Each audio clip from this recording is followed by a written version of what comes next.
Welcome back, everyone, to the Boro Buzz. What's up, Boro Nation? And welcome to the Boro Buzz, the all-access pass to everything sports in and around the borough.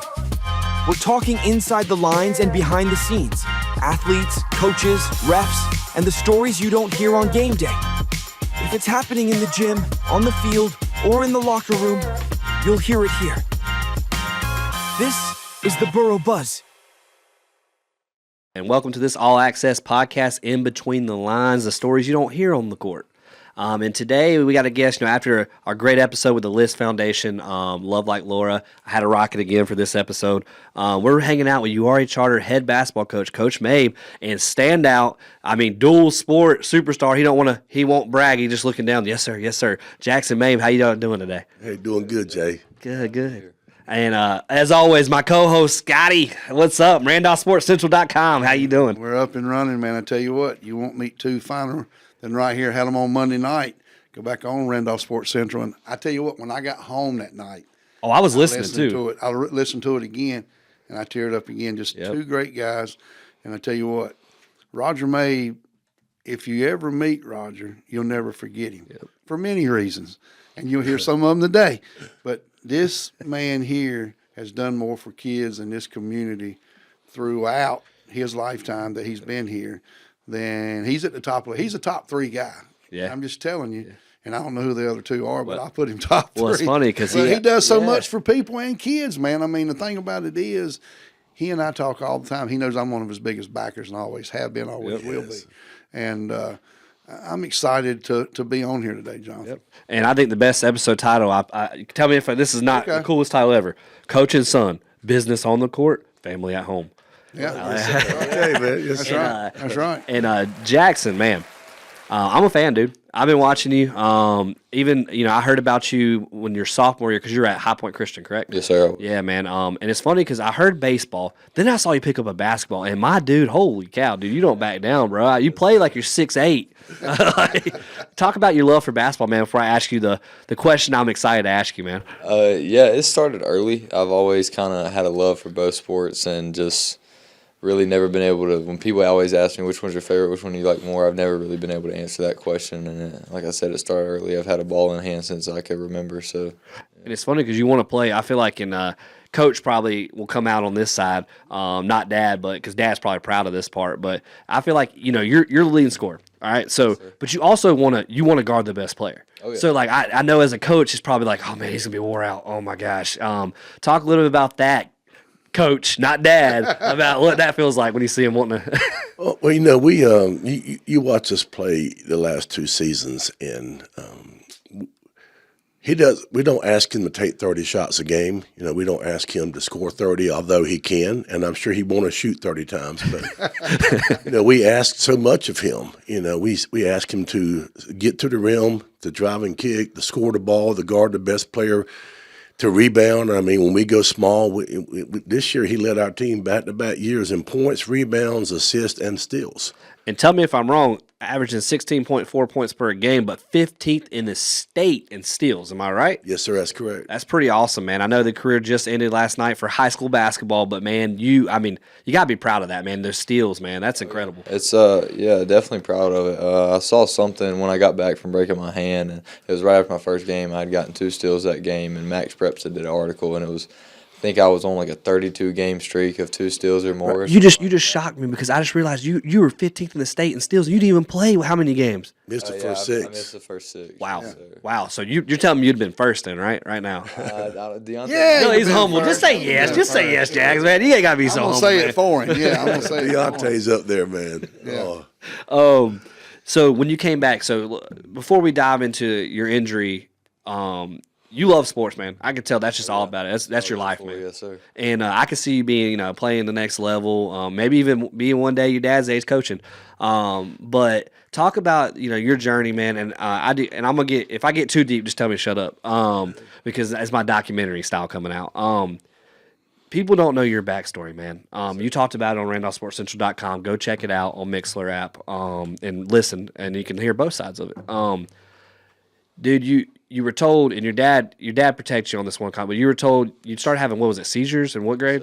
Summer of my 6th grade year. Okay, and it just came out of nowhere. Yeah, we had no clue. There's nothing in my genetics, nothing like that. It was just out of nowhere. Like, Do you remember when it happened? Yeah, me and 2 of my good buddies, they graduated from Yari Charter in 2023, I think it was. We were headed down to the beach with him and my mother, and it just happened out of nowhere. We had just left Bojangles, and we were ready for a good beach trip, and just hit us. Like in the car? Yes, sir. So did you know it? Did you just look in the mirror, or what happened there? My wife happened to see it first. Yeah. And we were riding to the beach. We were in the middle of nowhere. And I remember her screaming, you got to do something. And wow. I looked up and I happened to see the road sign that said wind blow. Mm-hmm. And we were at the time going to church at Fellowship Baptist Church, and my good buddy there, Grant, was a EMT. And I called him, and I'm standing outside. I'm of course upset and crying. Your mind's probably everywhere. You're probably scattered. Everywhere. My wife's trying to get him to calm down, and nobody ever answers their cell phone. Yeah. First ring, Grant picks up, and I'm hysterical. He says, "You meet me at the car wash below the church. I have an ambulance waiting on you." And we got there, and they took him, and they did a bunch of tests. By the time we got home, he gets out. He's shooting basketball on the goal. And that was kind of how our journey started in trying to figure out what was going on with him. So. Do you remember, like, after that, like, when you came to, did you know what happened, or did you just? No, when I came to, the last thing I really remembered was walking out of the Bojangles with our food and stuff, me and my buddies, and then kind of figuring out what happened. And I remember everything after I came to, but I don't remember anything in the moment. Well, I'll be honest, we actually have something very similar. I was a lot younger, but I used to, when I was born, I had it's called IGF deficit disorder. So they thought I had cancer. They thought I had diabetes. They held me back a year because I spent like 3 months in the hospital. I used to, the same thing. That's why I asked your dad about that. My dad, I remember telling me a story. We just left the hospital, and he looks in beside me, and my face is blue, and I'm having a seizure. So, like, your story hits home for me, and that's why I wanted to bring you on, because a lot of people look at you and go, man, he's a superstar athlete. He's the best. I'm going to say it. Coach probably going to say it. Best player at UR if you ask me. I watched y'all 2 years, and I've not seen, I mean, dude, you can ball.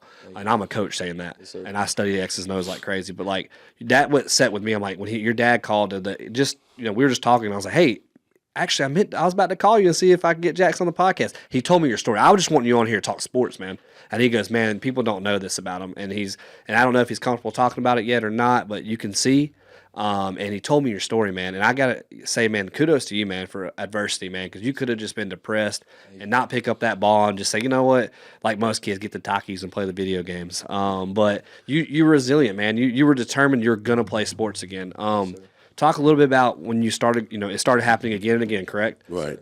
When you went to the hospital, when you found out, what was it, 28 pills you had to take just to not have a seizure? Right. When I first started, I was having to take a ton of different medicines, and then my main medication, it was close to 30 pills a day. Yes, sir. And that's got to just mentally be a toll on you, man, as an athlete, in your stomach. I mean, I take medicine and it messes me up. You got to be, and you're probably, I mean, I'm not trying to call it, but it's got to also be, you probably don't want people to see you taking all this medication. Yeah, for a little bit, I was a little kind of shy about it and didn't really want to have it out there. But then I got to a point early on in it where I was just kind of, it's me and it's time to embrace it. And amen, brother. If this is part of my story, then it's just going to make my story 10 times better. So. Scott, I don't know anybody that's 30 pills not have a Well, it ain't like eating candy. No. I mean, it ain't like opening a bag of M&Ms. We've had, of course, we hear all the talk and stuff about him. He reclassed, he did this. And hey, technically, I'm a reclass. If you think about it, because I got held back because of my health issues. Well, he missed 46 days of school his 8th grade year. And I shared with Scott the other night when we were trying to finally figure out. We had about a 4-hour ambulance ride. I had to get a private ambulance to get us back from the beach where he had back-to-back seizures up to Duke. And the doctors had told us, look, they pulled us aside and said, I've never seen anything like this. You hate to hear that. That's the worst words a doctor can tell you. They pulled us out there and they said, your son's never going to go to school. Your son's he's going to struggle going forward. Your son's never going to play sports at all. He won't be capable. And he said, Mr. and Miss Mabe, he's not going to have a normal life until he's 30, and you guys are in for the fight of a lifetime. I remember walking back in, and he said, "Dad, what did they say?" I said, "You're gonna be fine." Looking at your little boy in the face, and he wants you knew to protect him because you probably didn't have a clue, did you? Yes, sir. I had no idea. So me knowing that story, I'm very defensive. Yeah. You don't know what he's been through. And our neurologist, who we love, Dr. Safar, has told him, he said, "Mr. Mabe, I can't prove it, but I believe the weight training has healed his brain." Yeah. He said his brain is as That good and the as power yours. above, man. Yes, The sir. Lord Exactly Almighty, right. man. The Lord. Yeah. I told him, I said, "You're gonna have a great testimony one day." Yep. I can't wait. Right? Yeah. You know, I'll say this, talking with your mom the other night. I guess your dad was in there Xing and Oing after that. Screaming and hollering. We were the last ones to leave the gym. What was he doing with the head? What was it? We got to talk a little bit. And I can remember your dad calling me your 8th grade year, and then I think the season was getting ready to start. You'd been named captain, and then they're telling you couldn't play. Yes, sir. I guess it was a county thing. And me and your dad talked and talked, man. We talked. Yeah. And multiple times. But your mother said after you realized you weren't going to be able to play for that team that year, you still went to practice. You still went to the games. You were there every day. Yes, sir. That just tells me, not that I didn't know, but it's just another thing in the Jaxon Mabe story. Yep. Most kids would have said, "Okay, I'm going to do something." Maybe Disney will make a movie on it. He was there every If they made day. Safety, they got to make one after Jackson. That movie Safety, that story is better already. When you see a kid that knows, you know, he can play, and then all of a sudden, right before the first game, they say, "Well, you can't play, but you still go to practice. You still sit on the bench. You still encourage." I saw that during this year when he broke his hand. Even at the jamboree, they had a faraway jamboree, and he still went just to hang out. Yes, And he sir. told me, you know, he sat there and he said, "Scott, I just can't wait." And I said, "Well, you time?" And every time I'd see him, I'd say, "How's it going?" And Roger knows I'd text him every 2-3 days. We got an appointment, but even then, you know, he was there encouraging his teammates. I actually was Chatham Charter. I went in the locker room after a big win, and it was a great win.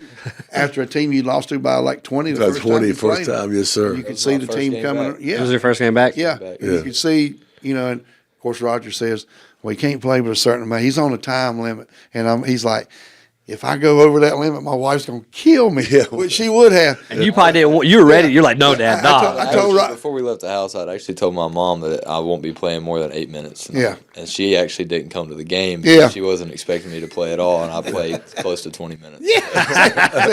Here's the thing, though. Hey, turn off that camera. Don't. You're not streaming this live, right?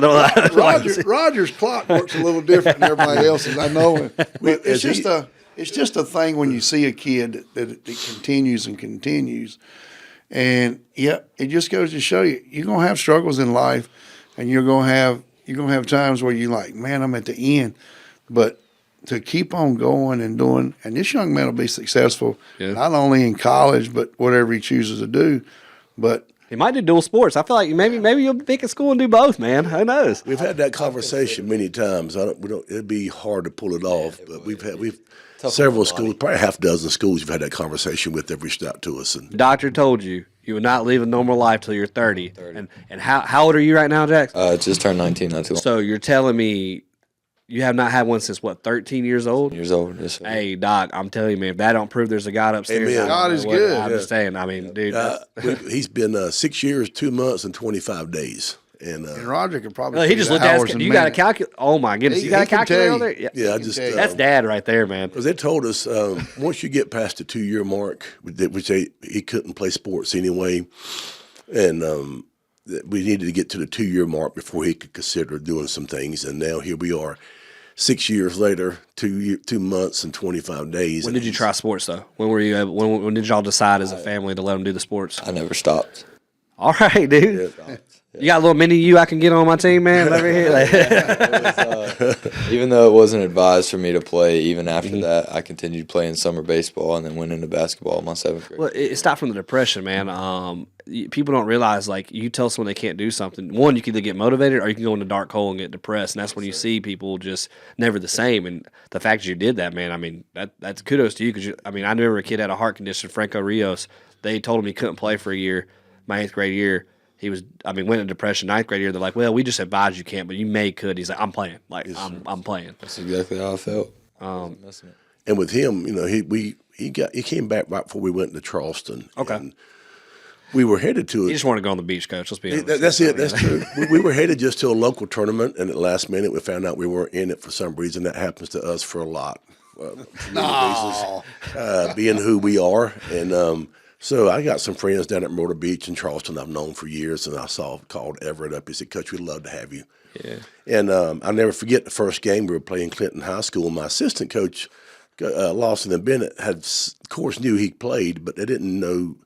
I thought, Jackson's smiling over here, dude. Exactly. So my wife's watching the game, and I said, look, he's going to play about 16 minutes, and so we come out at halftime. He runs out and throws up in the trash can and comes back and says, Dad, I'm ready. Coach, I'm ready to go. And I said, I hope your mom didn't see that. You couldn't go to the bathroom, man, to hide it. He just walked, and then the whole first half.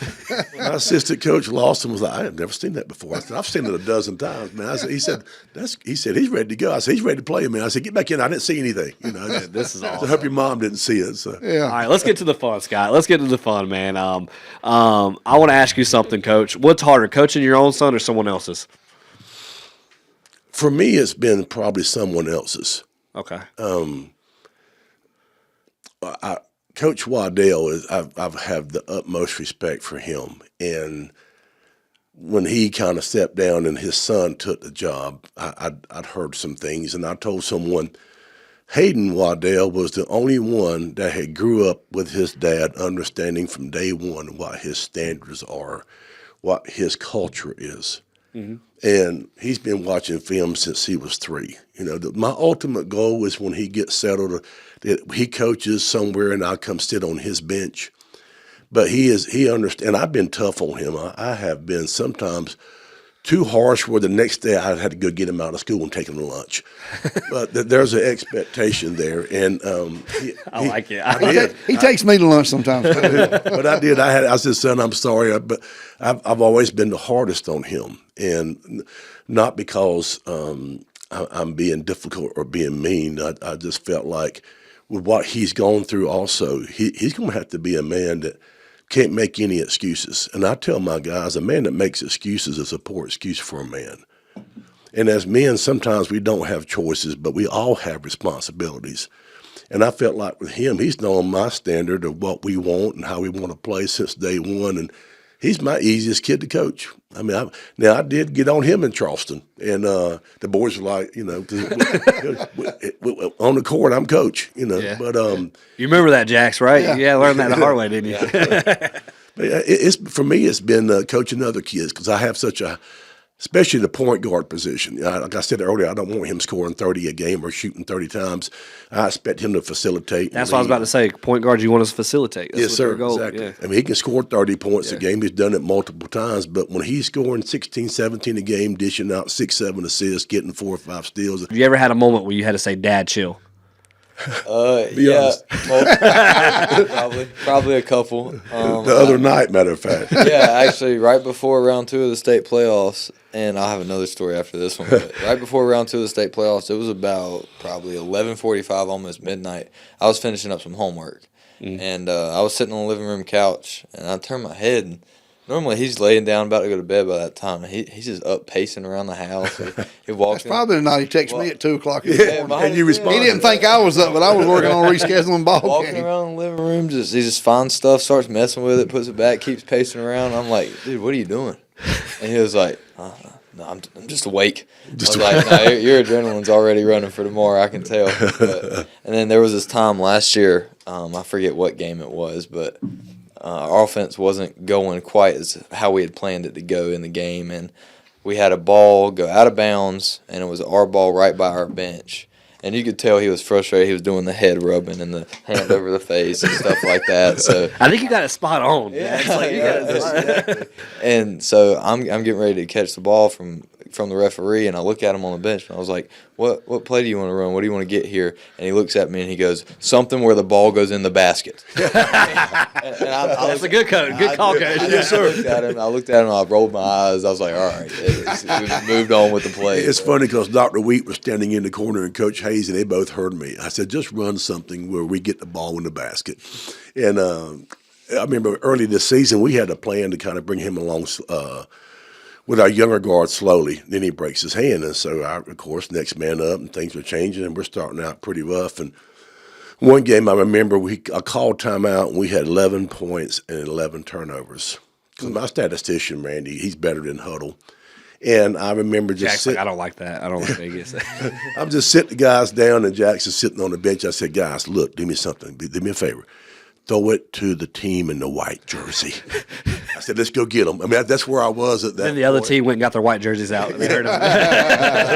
That's all I had at that moment. Yeah. Throw it to the team in that same jersey that we're wearing. So.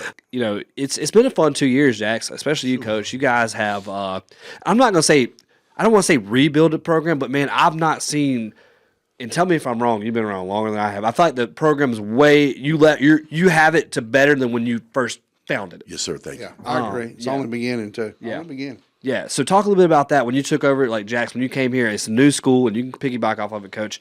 You're coming in. You're coming from a really, I mean, let's be honest, High Point Christian back in the day, to me, was not just baseball, but they were a basketball powerhouse, too. Yes, sir. So you're leaving that school. You're coming to charter. This team's okay. Like, they're doing decent. But you took it to another level. I remember calling for your game last year, and I was like, man, this kid, like, and I'm keeping stats.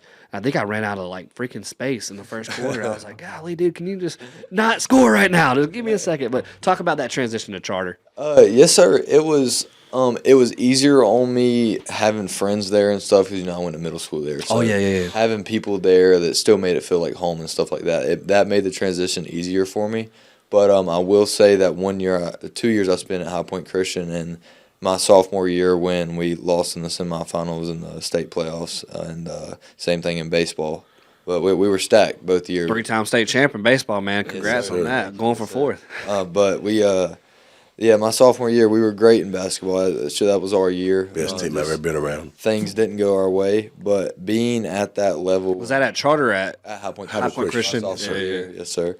But being at that level at High Point and being in that conference with those basketball players and playing against some of the best guys in the state. I mean, I played against Jaden Young, who's at Carolina now. Okay. Jalen Cross, who's at Wake Forest. Yeah. Played against those guys, had to guard those guys. And seeing the level of intensity that you have to bring every day while being there to compete with everybody, it showed me what I had to bring back to charter. And I think last year, especially with the group of seniors we had, the intensity that I brought began to be contagious very quickly because we had guys with our seniors that wanted to win. That's all they cared about. And that was where we got to a point this year towards the end of the season where we just wanted to win. I enjoyed that big group too, man. Your bigs, what was it, Aaron, and who was the other one? Braden and Jalen, and my guys, JJ with the motor in the back, and what an opportunity to come back in and have those seniors who were hungry. And they'd had 3 straight losing seasons when we came in there, and then I'm screaming, they've got 15 man sets, 12 zone sets, 14 blobs. We got 16 slobs and all kinds of stuff that we're trying to teach and do. And at first it was just a whirlwind. And I think there was an adjustment for them from my intensity from just being at High Point Christian around a great coach like Coach Cooper, who I just have the utmost respect for. He taught me how to be a coach. He's at Bluefield University and had his first coaching job. Heck yeah. He's just the best coach I've ever been around. And I've gotten to know Freddie Johnson and Jeff Smith, and I just that those guys love basketball. And I remember there was a couple of scrimmages where they didn't understand sometimes that when you cross that line, yes, we're friends, but we're also competitors. Yeah. And I remember that, I'll never forget it, before the state playoffs, the year we should have won it, we finished the season ranked number 1 in the state at High Point Christian. We were doing a rebounding drill, and he and one of the kids got into it, and we let it go. And he ended up with a knot on his head. The other kid ended up with a busted lip. And then we got done with practice. They went out to eat. But I don't know who got the worst end of that. Yeah. I don't think it's this guy. I don't know. I remember thinking, they're both fighting for minutes. Yeah. And we hadn't had that culture at charter. Guys just kind of showed up and got to play. And, we tell our guys now, if you like basketball, don't come out. But if you love basketball, if you eat, drink, and sleep basketball, we want you here because we feel like this is the place for you. And I think it took a while because I remember one day in practice, I said, you know what? We haven't had a fight all year.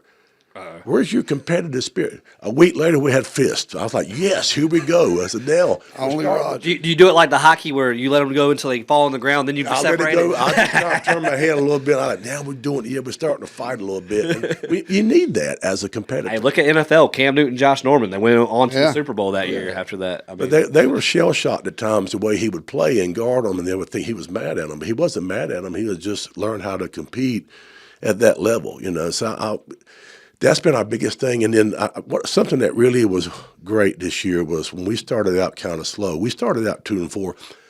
I haven't been 2-4 since I coached 6U. And so our players from last year actually came into our locker room one night. After we lost to Chatham Jordan? And they were in tears because they knew what the culture was. Yeah. Our guys didn't yet, and our young guys, and he's out. Rayshawn Terry was there. He comes every year to homecoming. He's one of my best friends, and he was the first one to text me Happy New Year. He said, Coach, I love what you're doing. And he said, guys, I went to Reynolds High School and 2-time state champ. I didn't have this locker room. And I actually refed his game. So yeah. He said, I didn't have this locker room. He said, you got somebody fighting for you. And he was the first one to text me on New Year's, but he was there. And I ended up telling my guys, I said, look, we can take all the coach talk out the door, but until you guys learn how to love each other and understand it takes all of us, I said, nothing's going to change for us. And I just, seeing that, I told my coach, I said, man, our culture's taking hold. Our former players are sitting behind our bench and they're in our locker room and they're all emotional and crying as I am because we weren't playing to our standard. And that made me feel like, you know what, it's working. So, yeah. And as we get to my favorite segment, the quick hitters, you know, as a coach, I love those sets, those little quick hitter sets. So I made a segment where I ask you where you can't think, you just got to go, get open and score. But before we get there, one question for you, Jax, man, you play baseball, you play basketball, you're a good human being. When you graduate, because that last buzzer for basketball hit as we recorded yesterday, because we're recording today, the day after the game. The emotions had to be there. I mean, dude, that was it. I mean, Dad, you look at your dad on the sidelines, and not even just bringing her down. I'm just saying, you, Jaxon, as you, what's going through your mind? Do you feel like you've left it better than you found it? And what does Jaxon Mabe want to be remembered at URA Charter as?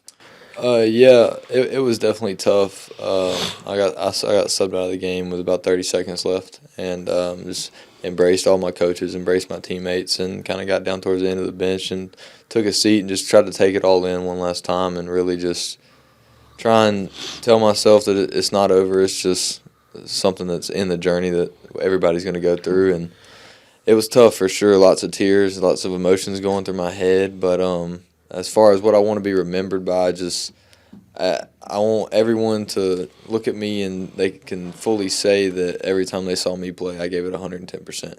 No matter if I had 4 points or I had 30 points, I just gave 110% every single second I was on the court. And if I can be remembered by that, I'll be perfectly fine. I love that answer. And I'm telling you right here, Coach, as a dad, I want you to tell me two answers. As a coach, when you see your senior coming off with that 30 seconds to go, what's going through your head, emotions? And then as a dad, what's going through your head and emotions? As a coach, I kind of expected the game plan that they had. Stop two and let everybody else beat you. I mean, last night he was talking to one of the players that if the ball came out of his hands, he couldn't get the ball back. You know, we ran into the same thing last year with Bishop McGinnis, the 1 seed. They face guarded him, 50 feet from the basket after he gave the ball up. So they weren't even letting him get the ball inbounds. Okay. Yes, sir. And last night was kind of the same game. There's a couple clips where you can see there's 4 guys around him. They wanted our guys to beat them. And so that, as a coach, I kind of expected that game plan. And going into the fourth quarter, it was 34-30. And we were playing well, but they're – so big and so quick and so fast, and they kind of got it going, and we had foul trouble. As a dad, and I told Scott this, man, I'm so happy it happened. You know, I'm living the dream of millions of dads that have worked hard, put my time in, that got to coach their son. Are you kidding me? If people say, "Are you sad?" I said, "Well, I'm sad, but man, I'm so glad it happened." Man, I told him this morning, I said, last night I grabbed him, I said, what an honor that the Lord, all he has going on, gave me the opportunity to coach my son, who's my hardest working player, who knows what our standards are. So that's for me, it's just been, I told him, he sent me a text last night. I can't read it because I'll start crying. And I just told him, I said, man, what an honor for me. I'll take these memories to my grave. I'm very fortunate and very blessed. I love it. And Scott, Jax, I want you to look at your dad. Tell Dad what your heart now is. What's your answer to the question of what do you see in Dad after it's all said and done? As Dad as your coach and just Dad as Dad. Yeah, I mean, I told him last night. I just thanked him for being the best coach and mentor that I could have asked for throughout my whole career, and I wouldn't want to change anything for it at all. I mean, regardless of what people say about Dad's being your coach, it was the best thing for me, and like I said, I wouldn't change it at all. And before I do my last segment, you got anything, Scott? Yeah, I got a quick question for both, and they can answer it quickly if they want to, or how. Jaxon, the first one for you is, your basketball days are over. You still got baseball. But for that 8th grader coming up, or that person that's in the lottery to get in and gets in, what would you want to tell them to follow you? What can they expect to follow at the URA Charter Eagles men's basketball team? Expect nothing less than 100% from your coaches, and if you don't give that to them, then you're not going to get what you want. And I would tell them to soak in every second, because everybody says that your 4 years fly by, but you really don't realize it until times like now. And, missing the first few games this year was tough on me, and it just shortened up my season. Shortened up my season, but when I got back, I really didn't realize that my clock was ticking. So really just soak it all in. That's a good answer. Roger, next year you'll come in with a good nucleus yes, sir. Of players that now know the system. Roger has me down to talk to his parents and his. So they're supposed to be young this year. I didn't pay attention. Yeah. Y'all are young. Yes, he has me down every year to talk to them and kind of give them from an official's perspective of what can happen and talk.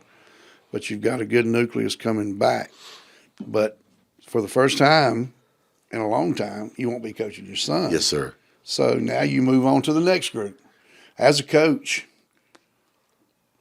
tell us what next year holds for the URA Charter Eagles, or in your eyes right now, what it could hold for the URA Eagles. Well, we've, again, being at High Point Christian with Coach Cooper taught me a lot. And I think I've shared this with you, Jay. We've had over a dozen college programs on our campus in the last 2 seasons.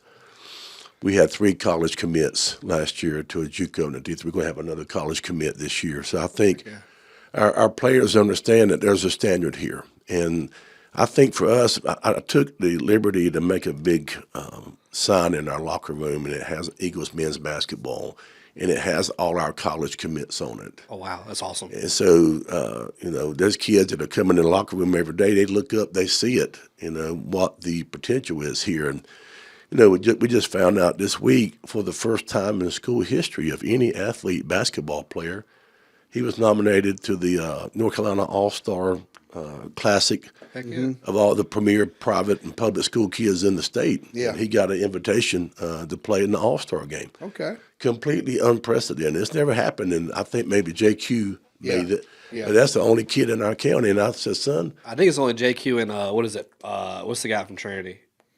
Oh, Dom. Dom. Yeah, Dom. I think those are the only two I JQ can and think Dom, of. and this is the third one. I said, man, we had no clue. A friend of his texted, hey, we get to play together one more time, a friend at High Point Christian. Oh, that's awesome. I said, man, how about that hard work? Because I tell them all the time, hard work doesn't pay off some of the time, or it's all the time. And so I think we're having something made to put in the locker room to recognize that, because it's the first kid in our school history. And I think we'll be able to lean on the success he's had as a basketball player and as someone that's come through our program who will be up there on that board as a college kid. And next year, I want those guys to understand that they set the baseline for our foundation of culture and standards. And Scott came to my parent meeting. I had a little parent meeting at Pinewood Country Club just to introduce ourselves to our parents, our expectations. Our kids have to sign a code of conduct, and they know now that we hold them to it. If you don't, you can't play here. because you represent us on the court, off the court. When you're going out to eat, you still represent our program. And now we're building a program where I talk to my former players as much as I do my current players. They're calling me wanting advice. And I had a kid come by a month ago about a job. Well, he just got a great job. And his dad called me and said, Coach, I just want you to know he had a great job interview today. They wanted us to come down when he signed the contract. And they asked him, who's been the most influential person in your life? He said, man, Coach Mabe. They're like, who's? He said, my middle school basketball coach. But he was so stubborn that he would never, ever take no for an answer. And so that made me, that's going to be our, going forward, just a team that doesn't quit. And I'm excited about the future. And now my guys know what the standards and expectations are. We won't have to worry about putting in the offense. We're ready to go next year. So awesome. And all right, it's time for my favorite segment as we wrap up this episode. Episode 7, the Boro Buzz, man. It's the quick hitters, man. I'm sure you got some plays designed for Jaxon quick one hitters to get them open. So my first question, you both can answer. Whoever thinks of it first, all right? Who wins in the bench press contest? He's got it. I love it. I was curious because Babe's on it. you didn't hesitate. Who wins in one-on-one? Me. Oh, what's the score, Jax? 11-0. Give him one, Jax. Come Who on. wins in horse? He's got it. Yeah. That's right. He can still shoot. He just can't move. That's the old man's game like we played last night. That's it. Yeah. I have to send it to you, Coach. There's a guy who does that against these young bucks. He beats them every time in horse, and he mics himself up, and he does the craziest shots, like grannies behind. I think you've seen it. We follow him on Instagram. Yeah. Yes, sir. It's awesome. All right, who's more competitive at home? Is it a tie? Mama. Yeah, Mom, that's a great answer. I mean, it comes to video games, no matter what it is. We're both right there. Yeah. Actually, have you ever argued basketball at the dinner table? Yes. Yes. Yes. And what happens if he misses a free throw at home? What do you say? He'll hear me scream, it's 15 feet. Yeah, it's 15 feet. He gets one of those head scratchers for Roger. Yeah. I love it when he goes to that head. I said, I do. That mind is thinking. Well, guys, I want to thank you guys. Is there anything you want to say before we sign off that you can think of, Jax, Coach Mabe? Just thanks for having me, man. I enjoyed Dude, it. It was great. You don't have to thank me, man. You earned it, bro. This is for kids like you, man. I started this because it's not just a single school, man. This is for kids who deserve it and that need to be recognized. I feel I started this because, my background was sports, and a lot of people don't know this. It's funny. I'm actually saying this. I probably should explain this more, but your dad knows and Scott. But, I gave up athletics. I used to do documentaries. I did stuff with WWE, the Panthers, ACC men's and women's basketball.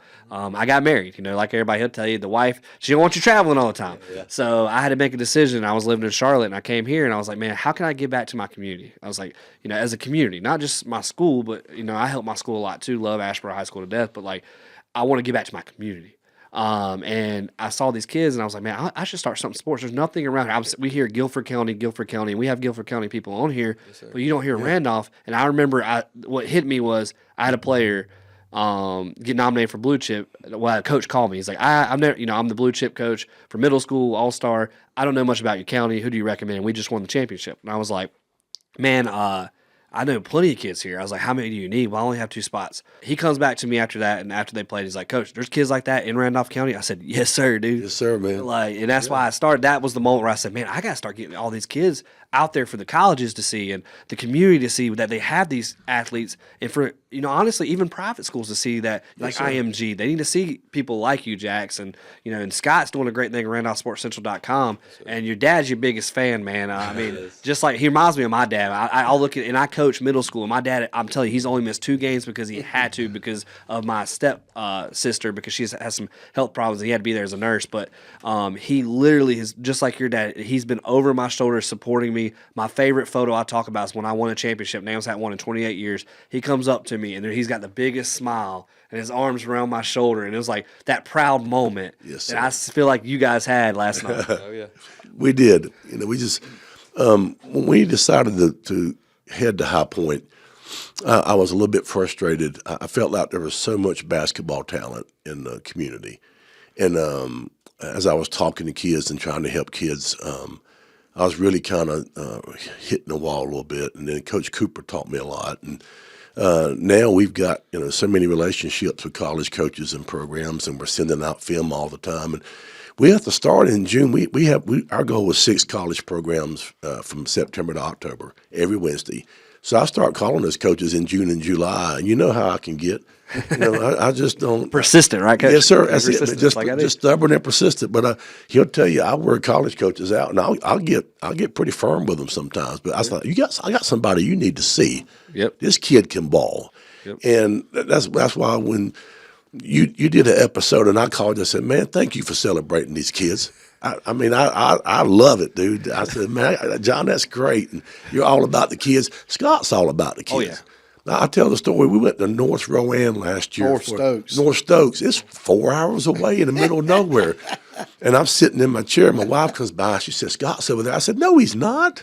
Scott didn't come up here in the middle of nowhere eating hot dogs, watching the baseball game. I walked up, sure enough, there he was. I was just like, he just loves kids. He loves our schools. He loves our county. He loves our players. And you're the same way. And I celebrate the kids from Wheatmore and PG. I've coached some of them kids. I love the kids at Ashburn around them. And I want to see those kids do well. And I said it earlier, and I'll be quiet, but there's so much one kid makes a mistake, and it's like they just jump on it and they just tear the kid apart. And we had an issue last year, and I just told the parents, I said, look, you don't throw a whole life away because it's broken up a little bit. I'm grateful for the second chances I've gotten. And sometimes basketball is all a kid has. And I experienced that last year, and that kid went on to be one of the best players I've ever had in my program.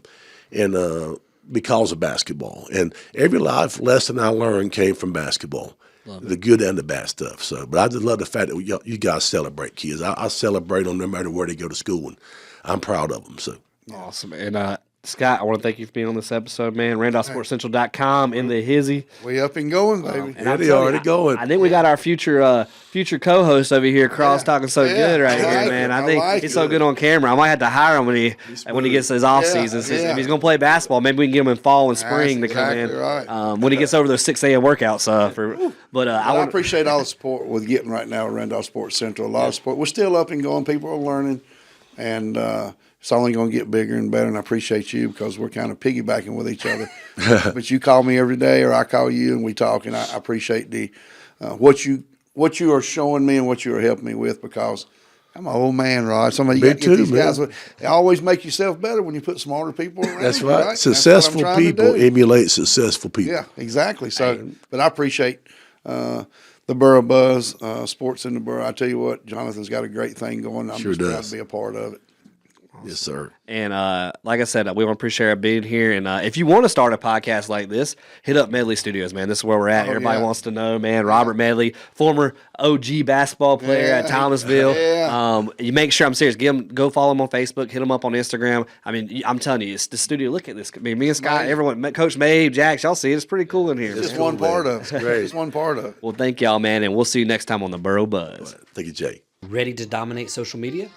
Meet Core AI Media, your expert team of videographers and digital strategists powering data-driven campaigns with cutting-edge AI. We analyze, target, engage, monitor in real time, and deliver results that surprise industry standards.